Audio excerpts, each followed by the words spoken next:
Hello, future biologists. Welcome to an exciting journey into the microscopic world of bacteria. Today, we are diving into Class 9 biology, exploring the economic importance of bacteria and fungi, specifically focusing on the fascinating life processes of bacteria. From how they move to how they eat and reproduce, we'll uncover their secrets. We'll start with the basics, then gradually explore more complex concepts through easy, medium, hard, and hardest levels. Get ready to be amazed by these tiny but mighty organisms. Let's begin our journey at the easy level, where we'll cover the fundamental ways bacteria survive and thrive. First, what exactly are bacteria? They are incredibly tiny, mostly single-celled organisms, so small you need a powerful microscope to see them. They're found virtually everywhere in the soil, water, air, and even inside our bodies. Despite their size, they perform all the essential life processes. When it comes to movement, some bacteria are quite mobile. They use special tail-like structures called flagella to swim around, propelling themselves through liquids. Others might glide along surfaces or simply be carried by currents in their environment. Next, let's talk about how bacteria get energy and reproduce. Respiration is how they get energy from food. Some bacteria need oxygen, just like us, and perform aerobic respiration. Others can survive and get energy without oxygen, using anaerobic respiration. For nutrition, some bacteria are autotrophs, meaning they can make their own food, often using sunlight or chemicals. Most, however, are heterotrophs, meaning they get their food by consuming other organisms or dead organic matter. And finally, reproduction. Most bacteria reproduce very simply through a process called binary fission, where one bacterium just splits into two identical copies. A great example is E. coli, common in our gut, which is heterotrophic and reproduces rapidly by binary fission. Time to test your understanding of the basics. Here are 3 quick questions for you. 1. What is a flagellum primarily used for in bacteria? 2. Can you name 2 different ways bacteria obtain their food? And 3. What is the most common method of reproduction for bacteria? Think about what we just discussed. Moving on to the medium level, we'll delve a little deeper into the amazing adaptations of bacteria. Let's expand on bacterial movement. Flagella are not just simple tails, they're complex, whip-like structures that rotate like tiny propellers, pushing the bacterium forward. The number and arrangement of these flagella can vary greatly among different species. Besides flagella, some bacteria have shorter, hair-like structures called pili or fimbriae. While primarily used for attaching to surfaces, some specialized pili can actually contract, allowing bacteria to twitch and move across surfaces. There's also gliding motility, where bacteria move without visible appendages, often by secreting slime or using surface adhesion. Now, let's explore respiration more closely. Aerobic respiration, which requires oxygen, is highly efficient, producing a lot of energy. Think of bacteria like Pseudomonas. Anaerobic respiration, on the other hand, happens without oxygen and produces less energy. Bacteria like Clostridium, which causes tetanus, are examples.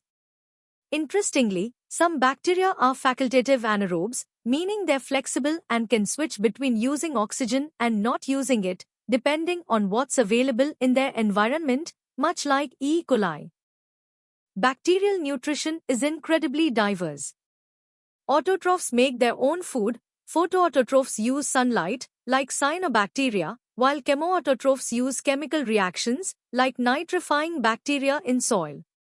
Heterotrophs, which get food from others, can be saprophytes, decomposing dead matter, parasites, causing harm to a host, or symbionts, living in mutually beneficial relationships, like rhizobium in plant roots.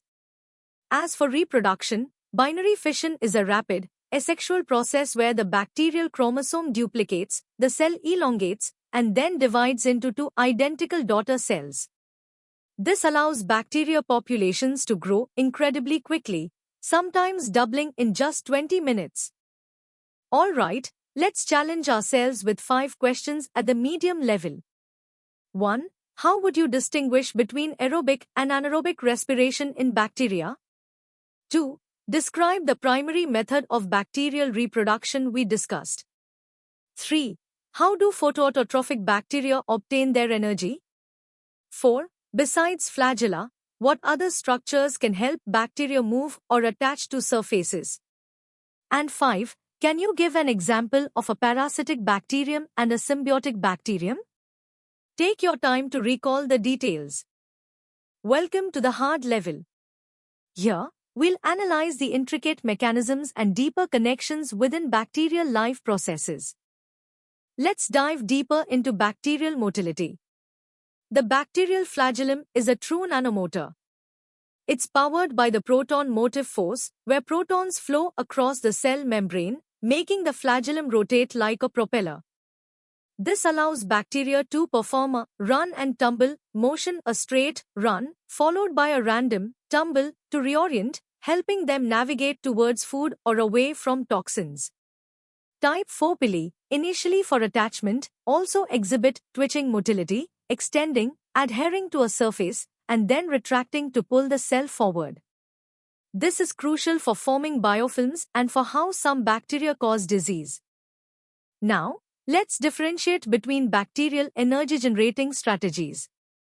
Aerobic respiration uses oxygen as the final electron acceptor in its electron transport chain, yielding a high amount of ATP. Anaerobic respiration also uses an electron transport chain, but it substitutes oxygen with other inorganic molecules like nitrate or sulfate, producing less ATP. Fermentation, however, is a simpler process that doesn't involve an electron transport chain at all. ATP is generated through substrate-level phosphorylation, and organic molecules serve as the final electron acceptors, leading to products like lactic acid or alcohol. These different pathways allow bacteria to thrive in diverse oxygen conditions. Beyond simple division, bacteria have fascinating ways to exchange genetic material, which is key to their adaptability. Conjugation involves direct transfer of DNA, often plasmids, from one bacterium to another through a specialized pilus. Transformation is when a bacterium takes up naked DNA directly from its environment. And transduction occurs when bacteriophages, which are viruses that infect bacteria, accidentally transfer bacterial DNA from one cell to another. These processes are vital. They allow bacteria to quickly acquire new traits, including antibiotic resistance, and are a major driver of bacterial evolution and survival in changing environments. Alright, let's tackle 7 challenging questions for the hard level. 1. Can you explain the run and tumble mechanism of flagellar motility in bacteria? 2. Compare and contrast anaerobic respiration and fermentation in terms of energy yield and electron acceptors. 3. Describe the crucial role of chemoautotrophic bacteria in the nitrogen cycle. 4. How do type 4 pili contribute to both bacterial movement and their ability to cause disease? 5. Discuss the significance of conjugation, transformation, and transduction for bacterial evolution and adaptation. 6. Why do photoheterotrophs, unlike plants, not produce oxygen during their photosynthesis? And 7. If a bacterium can use both oxygen and nitrate as final electron acceptors, what type of respiration does it perform, and what advantage does this flexibility provide? Good luck! Prepare to push your boundaries. At the hardest level, we'll explore competitive depth, advanced concepts, and even touch upon engineering insights into the bacterial world. Let's start with the incredible bacterial flagellar motor. It's not just a tail, it's a rotary engine powered by the proton motive force, where the flow of protons across the membrane drives its rotation. This tiny motor can spin at astonishing speeds, enabling bacteria to navigate their environment with remarkable precision. This navigation, known as chemotaxis, involves a sophisticated signaling system that allows bacteria to detect chemical gradients and adjust their flagellar rotation, switching between smooth runs and random tumbles to move towards nutrients or away from harmful substances. It's a prime example of biological nanotechnology. Beyond basic respiration, bacteria exhibit an astonishing metabolic versatility, especially in chemototrophy. Consider nitrifying bacteria like Nitrosomonas and Nitrobacter, which are vital for converting ammonia to nitrates in the nitrogen cycle. Or sulfur-oxidizing bacteria, found in extreme environments like hydrothermal vents, that oxidize sulfur compounds for energy. This diversity in using inorganic electron donors and acceptors allows bacteria to colonize virtually every niche on Earth, driving global biogeochemical cycles and making life possible for other organisms. Understanding these complex pathways is key to comprehending ecosystem function. While binary fission is rapid, some bacteria have an ultimate survival strategy: endospore formation. When faced with extreme stress like starvation, heat, or radiation, bacteria such as Bacillus and Clostridium undergo a complex differentiation process called sporulation. This results in a highly resistant, dormant structure called an endospore, which can survive for centuries. When conditions improve, the endospore germinates back into a vegetative cell. This remarkable adaptation poses significant challenges in medicine and food safety, as endospores are incredibly difficult to eradicate, requiring specialized sterilization techniques. It's a testament to bacterial resilience. Bacteria also exhibit complex social behaviors. They often live in structured communities called biofilms, encased in a self-produced matrix on surfaces, think dental plaque.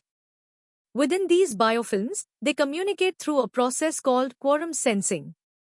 Bacteria release chemical signals, and when these signals reach a certain concentration, indicating a high population density, they trigger coordinated gene expression. This allows the entire community to act as one, for instance, in producing virulence factors, enhancing antibiotic resistance, or forming more robust biofilms. Understanding quorum sensing offers exciting avenues for developing novel antibacterial therapies that disrupt their communication rather than just killing them. Let's test your advanced knowledge with the first 5 questions for the hardest level. 1. Elaborate on the role of the proton motive force in driving the bacterial flagellar motor and how this mechanism facilitates chemotaxis.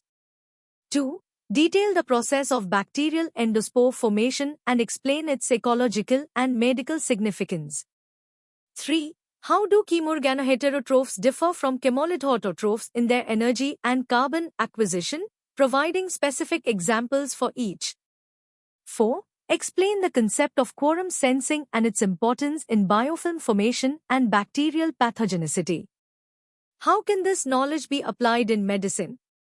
And 5. Describe the 3 main mechanisms of horizontal gene transfer in bacteria and their collective impact on bacterial adaptation and antibiotic resistance.